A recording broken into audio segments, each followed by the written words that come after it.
You ready? I'm so ready. Alex, well, welcome to this conversation. Welcome to For Real. I'm excited to talk with you about your short film, Bread Will Walk.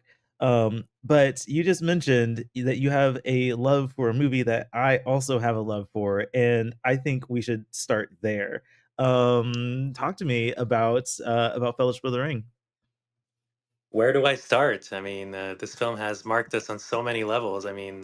Visually, when it comes to storytelling, I don't know about you, but I grew up with some of these DVDs of the making of, and it made filmmaking just a bit more reachable and just a bit more, a bit less mystical and more in the tangible. So I remember these. I'm sure you remember the bigatures and the all the storyboards and all that stuff and the making of that really excite. It was very Mhm. very inspiring, especially at a vulnerable age when you're absorbing everything.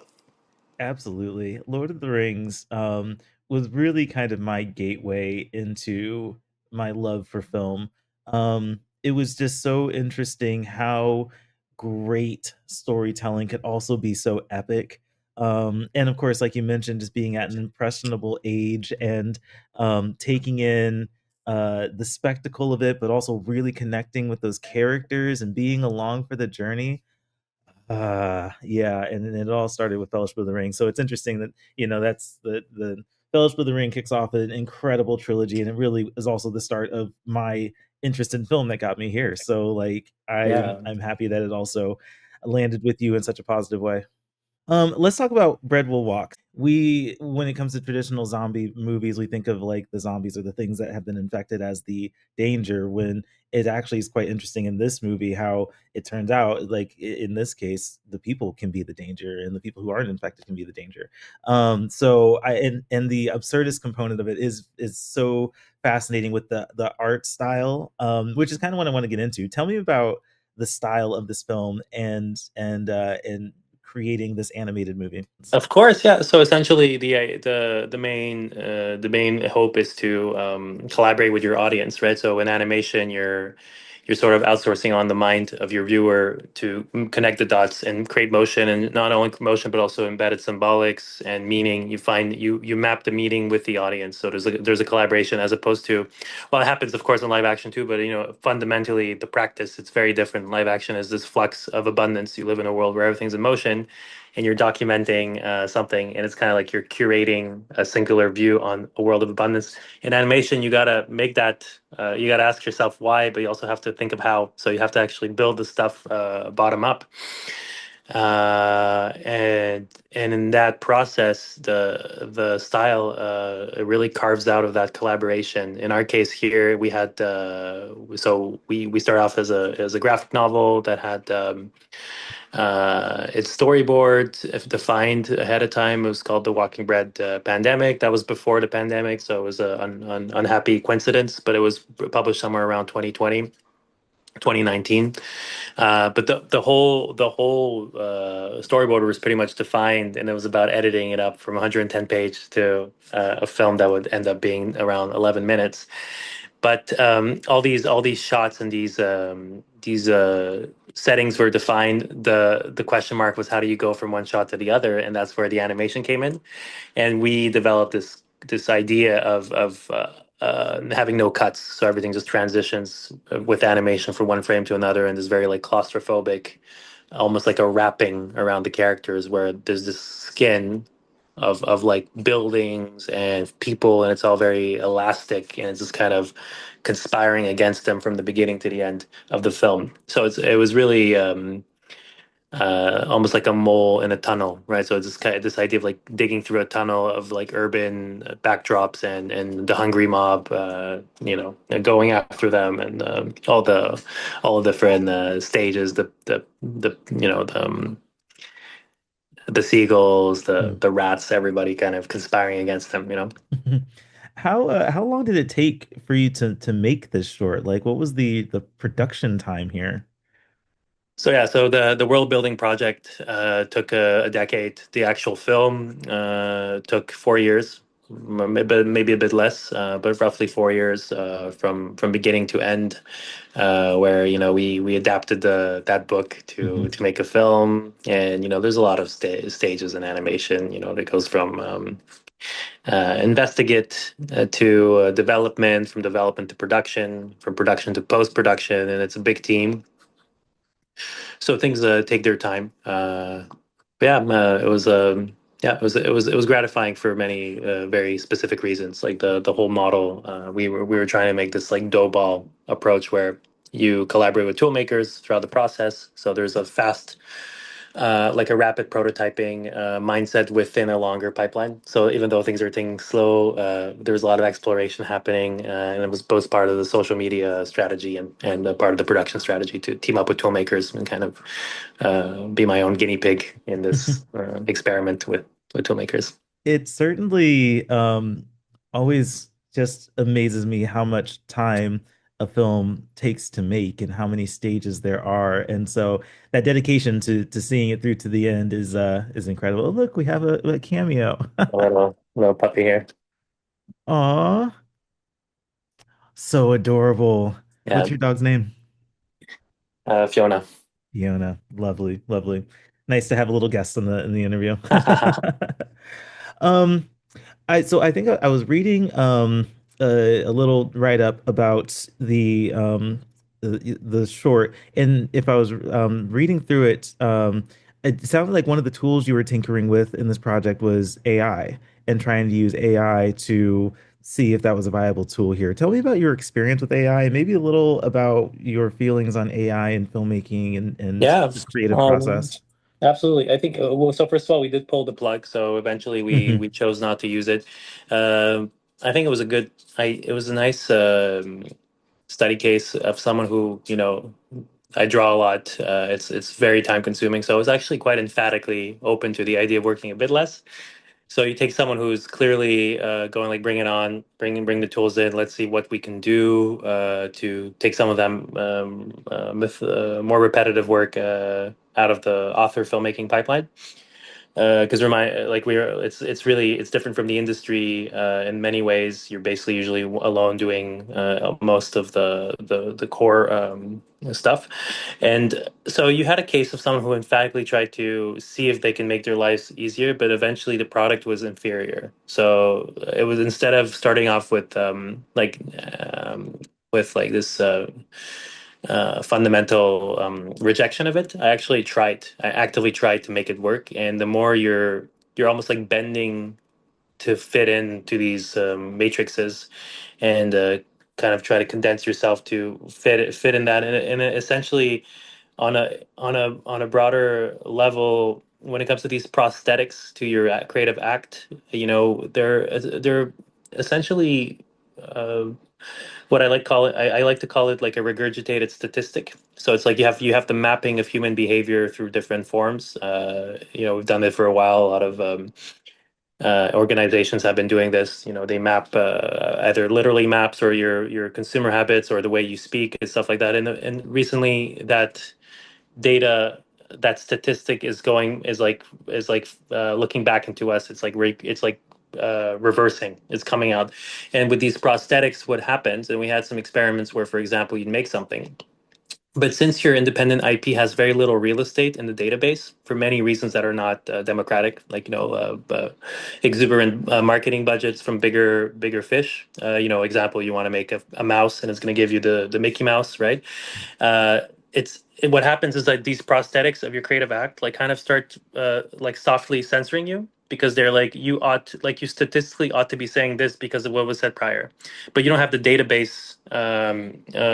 You don't have the space in the database to for that independent IP to have its stats. So in other words, it's elegantly muting a whole generation of creators. That's kind of how it can feel. Of course, there's ways to remedy this. I think it's a work in progress. I mean, a lot of tool makers are very conscious of the role of the artist, and they're actually more interested in keeping the artist in the equation. So it's very gray. There's not I don't think there's good and bad here. It's really just like it's a work in progress. I worked with a lot of these tools. I've incubated the pipeline with many of the tools. It started off with coding, because it was like in 2020 and even before, all the big programs, software were tested, and then eventually it went from in-house, more like guerrilla code to more of these like polished final versions we have access to right now online. That basically just you just write something down and it does it for you. So before we got there, we pulled the plug to keep that volatility in the medium, to keep it like it's like a clay, right? The clay of these data sets. I call them like image genomes. So hence genomic animation, which is my one of my practices in the frames of this production, was a way to incubate the tools, but also you know, um, you want to be part of the conversation, but in the same time, when you make a product, sometimes, especially if it looks better when there's that sentience in it, and it goes back. Maybe it's even like a spiritual. I mean, maybe it's a spiritual question, but like you put in some sentience, you have like a sentient love to something, and then that transacts to your audience. When that's missing, you both feel it. So you can just kind of have these dead zombie like productions happening, but if there's no one involved, it's like just talking to itself. It's almost like having two language models conversing over coffee, and the coffee just getting cold. Right? It's like the point was for humans to speak to each other, right? So it's an oxymoron to Mhm. have artificial intelligence making film, because it was about you making a film so I can see it, and I want to see your film because I want to have a conversation with you. So yeah, I can go on and on, but it's basically like almost these it's just two different things. If you're into like some kind of really you're into a big fan of a certain IP and you just want to see more of that, it's almost like it becomes more like a religious art. It's no longer really about the individual, the author giving a singular approach to like life. What you want is more of what you already know. And like we had that social pressure prior to, like, AI Mhm. automated that, but if you go see like the cineplexes and the type of stuff that are playing and the films that people want to see again and again, they kind of want to recognize what they and like me included, right? Like Mhm. I'm a nerd on many things, right? So like I would nerd on something and I want to see more of it. But it's like I'm not like I wouldn't go there to discover. I'm go there to recognize. So it's basically bifurcating into these two groups where you would have um, something like an anonymous art of rehashing, or like or like procreating these things that people want to see, almost ideologically, and on the other end you have author filmmaking. That's kind of like, just because you have cuckoo clocks, that doesn't mean you don't have contemporary artists, contemporary Mhm. dance anymore. Like people want Mhm. contemporary dance, even though you could have a little train track of a little like cuckoo clock mechanical thing going back and forth with choreographed dance. But you Mhm. still want to have the actual human expression. So I don't know. We'll see where it goes. Yeah. I'm not particularly, not necessarily optimistic, but it's probably going to be a really surprising nuance of both pressures. It will be interesting to see where it goes, but I think I admire the fact that you gave it a try, right? Like I think you have some experience, sorry, some experience to really support your perspective on AI and the usage of that. And I admire that, and I admire the decision you made for this project, just recognizing that it wasn't for this, and we'll see where it goes. We'll see if someone finds a more practical use of AI in the creative Uh, process. Thomas, how do you feel about it? I'm curious. What are your I am still trying to figure that out. I think AI has so many applications that we haven't quite honed what it's best for. And so I'll dabble, right? Like my day job is marketing, and so when it comes to ad copy, maybe Chat GPT can give me the keywords that I'm not thinking of. When it comes to visual art or visual creatives, Photoshop, I think the AI tools that have been implemented in like Photoshop has been very um, can has beneficial purposes. Would I use Photoshop to invent a photo from AI? No, and I've tried doing that, and it just doesn't. It's not meant for that. It's meant to enhance and like complement the work of the creator. And I yeah, think that's what I'm trying to keep it as a complementary tool, not necessarily a source of creation. yeah, absolutely. It's a So, and it's like the people are like, yeah, but it's not just about the product. It's also like the ethics, but mhm. it's like the arts. is innately has inter it's like this synesthesia of all things, right? Art is like synthetic in the sense that it mixes things, so it is innately ethical. So it's like Mm, the beauty has an ethics part to it. It's a component. That's why you're an artist, instead of like people would try to divide both, but the thing is like the product has ethics embedded in it, and when it's beautiful, it's also because there's a human being involved, and there's a almost mhm, like that margin of error, which is exactly your subjectivity to it, that is then coming to the next person. Is like cybernetic mhm, exchange in the sense that it's not material, but it's happening on the in the language, right? So mhm, innately when it has it's ethical and beautiful intertwined, right? And it's like when it feels ugly, it's also because it feels like it's absent. It's like what mhm. they call what was that word, the slop, right? That slush of like just dispassionate regurgitations of like raw, you know Uh-huh. SpongeBob and whatnot. That's so interesting. I love hearing your perspective on this. Just you have such a robust opinion. Um, Wow. I want to talk to you about nerd stuff at some point. But let's dive a little bit into your career Sure. and the journey that you've had with this film so far. So I know we had a great conversation about Lord of the Rings, and that was kind of a source of inspiration for you. But getting into filmmaking, tell me about those steps that you took to start your career as a filmmaker. Yeah.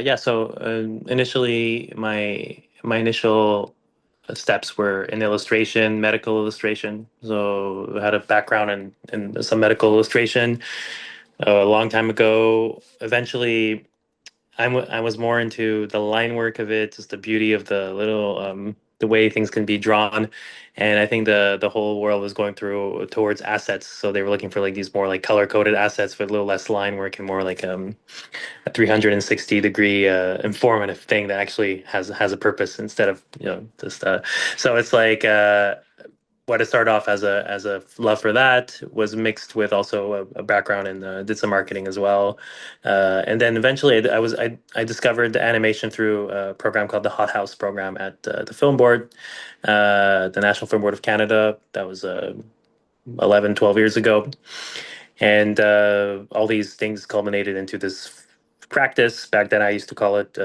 medical expressionism because it was basically the medical language but for the things, the immaterial things, like the matters of the soul, so to speak, right? So it's like, how do you medically illustrate something that isn't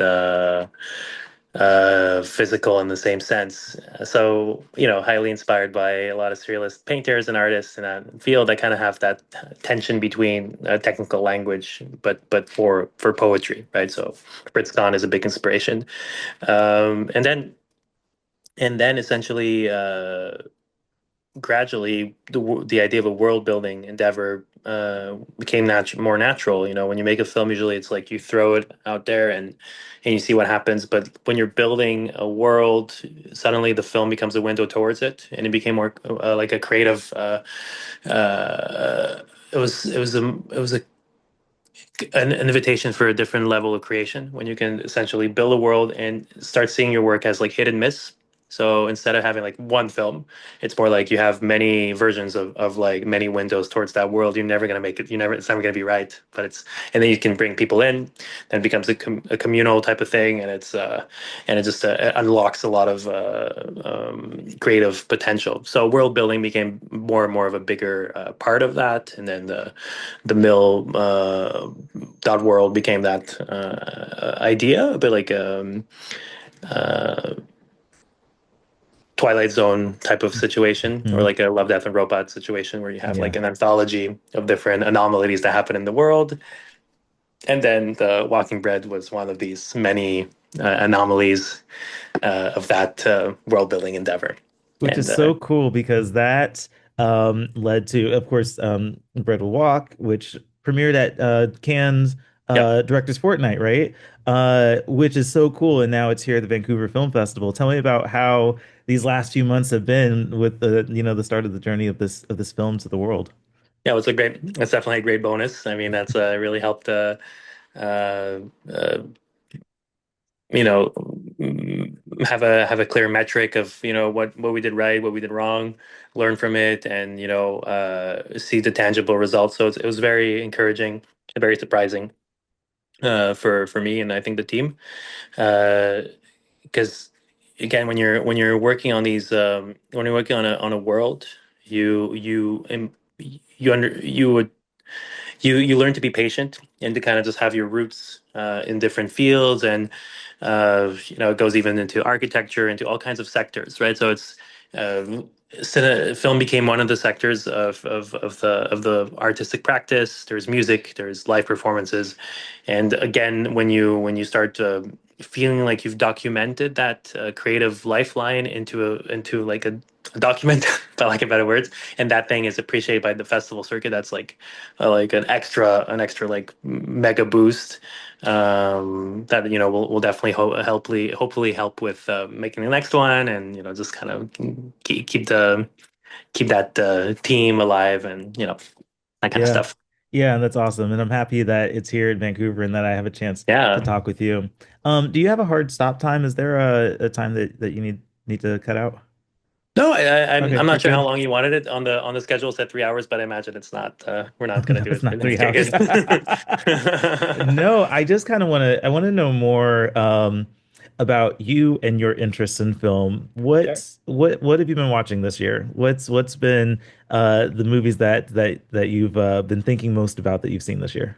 Yeah, well, I mean, as mentioned earlier, I think 28 years later That's right. was a Yes. pleasant surprise for me. I Hmm. mean, I watched it yesterday, and it what I liked about it is that it's just kind of like in life, you nothing is too stoic. It's never too things are not set up properly. Usually, you might have a noble moment, then you trip, or like, you stepped on something, and then it's like, oh, it's never nothing's too grandiose. It's like things are just happening, and there's always going to be a fly trying to get into your eye or your nose as something else has happened. So that film kind of had that. It's like nothing really.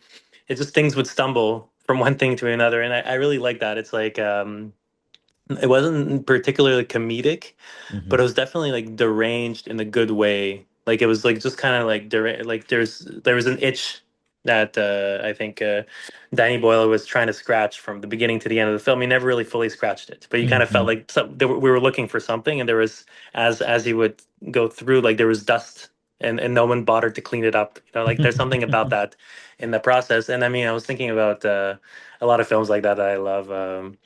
I think Beau is Afraid was a good example of that. Hmm. Ari Aster, especially for me, the first 40 minutes of the film were quite spectacular. This kind of anxiety, but it's like one thing on top of the other. And I feel like life is like that. I mean, older films, I was thinking about even earlier, I was discussing the movie Phenomena, Hmm. Dario Argento, that had just like this like a layer of concepts that just none of them really, at least from as a consumer of the media, like to me, I'm not sure I get the links always. Like, so she could speak to insects. It was like her superpower, but then there's also like a slasher, like Jason style killer on top of that, and then there's also a baboon helping them out and then and then the villain is like has to do with like some back family story that you don't figure out until the end. It's like it's just like layers of like writing that's kind of put together. I really like that. I love when it's kind of just like they just made it and it worked, but it was made, Hmm. as opposed to something that's too polished and too. But there's really good polished movies too. So it's yeah. How about you? That's What do you true. like? It's interesting. I love what you have to say about world building. World Yeah. building is so, I think, subconsciously crucial to how I take in a movie. And I think that's one of the reasons why I liked, because you mentioned 28 years later, that's one of the things that I gravitated to in that movie. In fact, what I told people is not to watch it in succession with 28 days and 28 weeks later, because the world that they build in 28 years later is so different and so unique. I'm sure that there's probably connections and like you can kind of build that whole trilogy world. But yeah, just living in the 28 years later world and not being as concerned about the 28 days and 28 weeks later world was so fascinating for me. I think there's a lot to explore there, and I'm happy that there are more movies coming out within the 28 years later world. It almost has Um, this like holy mountain vibe Mhm. to it. It's just Oh, like yeah. at this point, it's like you're. It's not even horror anymore. It's just like, oh, like what's life? What okay, you Right. know? Absolutely. Yeah, But I think the movie that's been on the top of my brain all year has been Sinners. That I'll pick it up. movie, yeah, that movie just that does so much for me when it comes to storytelling, when it comes to character development, when it comes to themes and like what you're trying to say about cultures and the time period that takes place in. There's so much that I get out of that. On top of the fact that it has incredible music, and probably the best mid-credit scene I have ever seen. Okay, I'm looking forward to see it. I'm looking forward to experience Yes, it. Yeah. absolutely. Give Sinners a watch before the end of the year. That's one Okay. that has really just scratched my brain the more I think about it. Um, Yeah. Yeah, so we pick up stuff and we make it work. It does. And do you how much when you create do you still let inspirations come in? Do you have this routine where you kind of oh I yeah. start focusing on your thing and then like how does it work for you? Because that stuff can be really Yeah. radioactive The on the cre mind. the creative process for me. So I haven't made a film, but I do editing and I work on commercials at my job. And so there's definitely a Sure. creative um a lot of creation that I do. And I think music is what helps dial me in. When I need to get a particular mood or vibe or like feel out of what I'm creating, I'll find a playlist that kind of hits me in that way. And I have hundreds of playlists, you Oh know. yeah, wow. Wow. I love having like film scores and just like having the different soundtracks for different moods. And when I'm in an inspired mode, I have a playlist for that with soundtracks and music scores that meet that. When I'm in an energetic mode, I have that as well. And so, yeah, I love putting on music and just like losing myself in whatever vibe that I'm trying to create. Um, and yeah, it just it really helps direct what I'm going for and get me into the mindset of what I'm trying to convey with what I'm creating. Yeah, So okay. And the rhythm like that propulsion yeah. influences you. Yeah, Yeah, very cool. absolutely. Yeah. Yeah, I just Yeah. experienced this at work. There's some commercials that I needed to do with like employee testimonials. And I've had this footage for like a year and I would Hmm. use it sporadically in other projects because I just couldn't figure out like what is the best way to optimize this footage and these testimonials. Um but then I was just I had my headphones on at work and I was just in a vibe and I was like, you know what? What if I try this? And Hmm. I edited it in a different way, and I found some music for that I thought could possibly work, but it was because I was in that mode with the music I was listening to. I put the track on it and I edited it together, and I was like, "This is the feel. This is it. This is what I was trying to do a year ago." Hmm. Yeah, okay. Really, yeah. And Really I think, cool. yeah, and I think that that's something that I have to recognize in myself before I get into filmmaking Gotcha. is the fact that the edit is where I best work. And so I'm gonna have to figure out whenever I do make like a film or feature or a short or anything like that, to work with people who can articulate the vision ahead of filming because I'm better at like capture the footage and then figure the movie out or figure the product out in the edit. So Oh, wow. Yeah, but the editing is like such a big part of it, It's like, it goes hmm back to that collaborative, you're collaborating with the audience and making sure the symbols are there and how are you hmm going to betray them and stuff like that in a good way. Like, how do you betray the expectations of where it's going with something that's off? To carve out new information hmm from the database, basically. Yeah, well, what do you think your biggest strength is as a filmmaker? What is the thing that you thrive at doing? I'm really enjoying voice acting, even though it's like temporary tracks. Mm-hmm. It was like an unexpected joy. Comedy was also unexpected. I didn't know it was going to be funny at all, uh, at all. Like I never saw that, but I think it just got like infused in so much. Simpsons and stuff when I was a kid that like it just became part of just the way of the language. But that's an unexpected thing. But for a long time it was the being able to visualize an idea and kind of provide it. the presence as a support for as a persuasion. But that I think has been dramatically deleveraged by a lot of the tools that are available right now, because you can basically Mm, prompt your way into any preliminary drawing, preliminary illustration to support an application or a proposal for a project. But for a very long time, that boat hadn't sailed yet, so you still had mhm, this. It was quite a one would call it like a golden age, where you would basically have an idea, and then because you could draw it, excuse me, because you could draw it into existence, it kind of that gave it moat, and then you can kind of keep going in that direction, because now there's like a established proteins on sticking on the DNA of that story. But now these proteins are variable, and they're the reality, the mediatic reality has made that initial visual focus, not as um, what can I say, not as helpful in persuading um, some people to follow a story, because it takes people. You know, mhm, it's always a team, but it's always teamwork. So you have to get people on board.